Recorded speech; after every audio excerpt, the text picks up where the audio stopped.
Alright, so I just got done finishing Cuphead, and man, what a masterpiece. I don't think I have to stall in this video to tell you that this game is absolutely amazing. So I've recently been trying to play some more games that I bought a few years ago, and just try to finish them because why would I buy a game and just not finish it? And this one was on my list because I've always been fascinated by Cuphead. I've really loved the art style, I've loved the gameplay, and everything about it I've always just really liked. And so to come back to it and enjoy it just as much as I did like 6 years ago is awesome. So what are my thoughts on the game, and what would I give it on a scale of 1 to 10?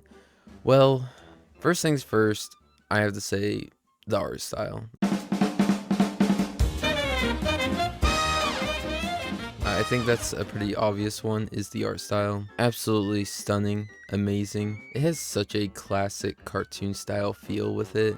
All the characters are very expressive and have different personalities to them, and it all just looks really cool. I mean, you can see it in so many different fights. I mean, there's not one fight in here that I don't think looks absolutely amazing and fits so well with the character. I could play this hours just to look at its art style. And it's kind of disappointing that the Netflix show was a flop because, yeah, it could have really, you know, it's been quite some time since we've gotten a good cartoon, and so it really sucks that that one kind of sucked. So obviously we know the art style is good. 10 out of 10.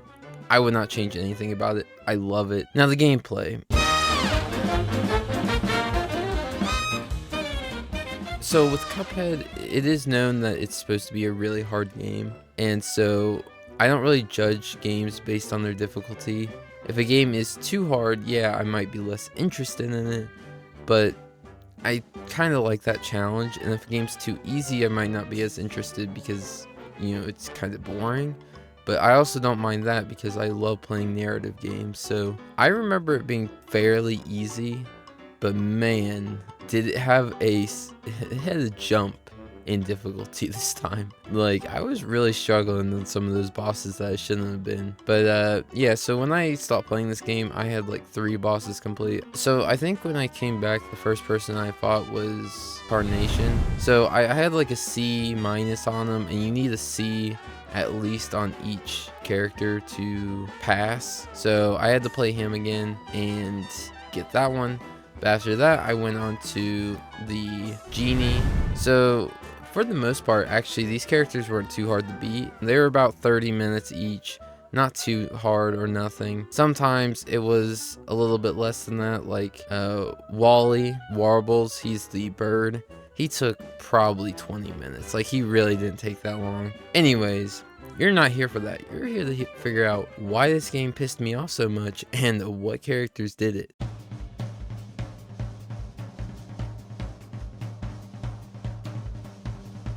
Oh, you're kidding me. Oh, you're kidding. Mother. Oh my god. Oh my god. Oh my god. Oh my god. Oh my god. Are you kidding me? She wasn't even on that stage anymore. What is that? No, what? What is that bullshit? I didn't touch anything. I didn't touch anything. No, I didn't touch that. I didn't touch. Oh my gosh, I'm losing my mind.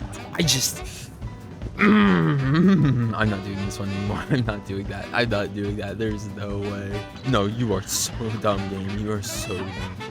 Better not. Yeah. I ain't doing that. I ain't doing that. That's where we get to our first one. Grim Matchstick. Holy shit. Did I just want to cry during this? One, his first set of moves aren't too difficult. You're just dodging a few meteors, and then you're also dodging these fireballs, I'm pretty sure they were. It's when he gets to a second and third phase that you want to mentally die. So a second phase is simple. You have to dodge these little guys at the bottom, they'll jump at you sometimes, and you have to dodge this fire to the side. And then you still have to somehow shoot the dragon. So it seems complicated, but in reality, you would just jump back each time you were getting close to the dragon. Simple, right? No, wrong. These little fire dudes would jump up at the most random spots. I'm not joking you. They would jump conveniently where you're about to jump. They just know. They just know what you're thinking. They know what you're gonna do. And I died there so many times. I died there more than I died at the end, which is crazy because there's not even that many moves. There's not even that many moves, and yet I died there. In his final phase, it was actually not as hard once I learned all his moves. So he had this one move, he would shoot little stars, and if you shot them, they would split into 4 pieces. Kind of annoying if you do shoot them, so I just avoided them. There's a flamethrower, really easy move to dodge. Can mess you up sometimes though if you don't know how to, platform jump. And then the rest was just using my EX ability to get invincibility and then finishing him off. That was the last guy I fought before I went on to the third world, and man, was he the most painful person to fight up until we get to the next person, which you'll be very shocked about this one. Third world, hardest character, it's probably the robot. No. Not even close. The robot took me less attempts than Rumor Honeybottoms. The robot and the Phantom Express, both combined, probably took me less attempts than Rumor Honeybottoms.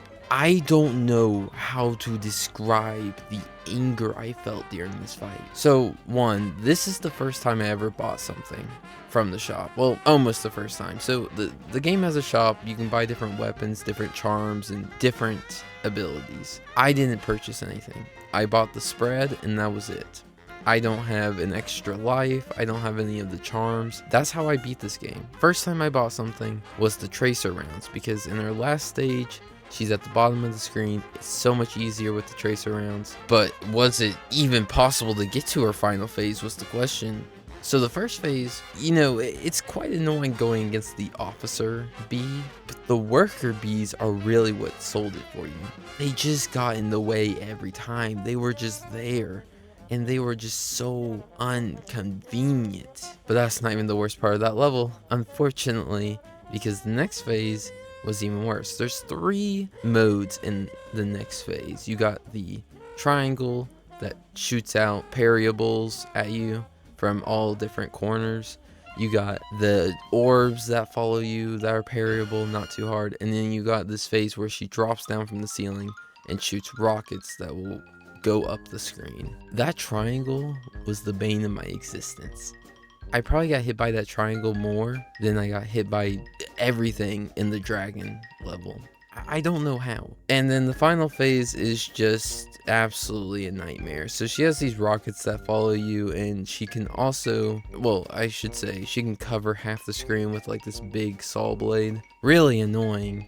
If you don't know what those moves do, because I didn't at the first playthrough and I completely died. Here's the crazy part about this fight. Literally the next morning, I beat it first attempt. So either I was just on that Lulu juice that night, or I just became incredibly good. I'm not going to talk too much about any more of the bosses. Again, I didn't think the robot was too bad, even though that's considered the hardest by most people. Finally, you have the devil. The devil was the worst of them all. I don't get how people can say the devil wasn't as hard as some of the other bosses. I believe the devil was the worst. That's just my opinion. And I think it's valid because it really was the worst. I wanted to be done with this game, and yet I sat there fighting that devil for hours. Hours of my life wasted on this one boss. It was making me go insane. Tell me how easy it is in the comments. Say how bad I am at this game. But anyways, they were all fun experiences. I do like the difficult challenge of them. The only thing I will say is that it really just felt repetitive. You would just learn the same moves over and over again. That's why the Candylands level felt so good, is because it was random most of the time. The final point I would like to make about Cuphead. The most disappointing part of it is the story. I really love narrative games. I love games that put a lot of time in their story. Unfortunately, Cuphead kind of falls short. It's more of a gameplay game, but it does have a little bit of story to it. The only problem is that you can basically skip it all, and then most of this is just going from boss fight to boss fight. You can talk to the people, and you can do like side missions, but they're not necessary to beat the game. But the bosses were really fun.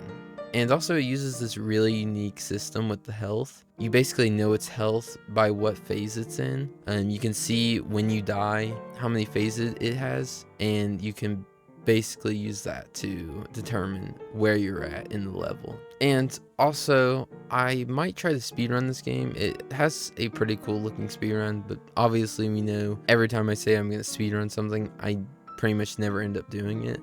But it does have some really cool speedrun strats. Anyways, I'd probably give this game a 9.2 out of 10. I think the only faults with it are the fact that it is a very straightforward game. Like, you're going from one boss to another. There's nothing really else to it. There's a few running guns and a few secrets. That's about it. And then also the story. I wish they expanded on that a little more. Everything else is amazing. The 1930s style, the music, the characters, the gameplay, all of that is perfect, and it's a masterpiece. This game is a masterpiece. And yeah, I'll see you guys in the next one.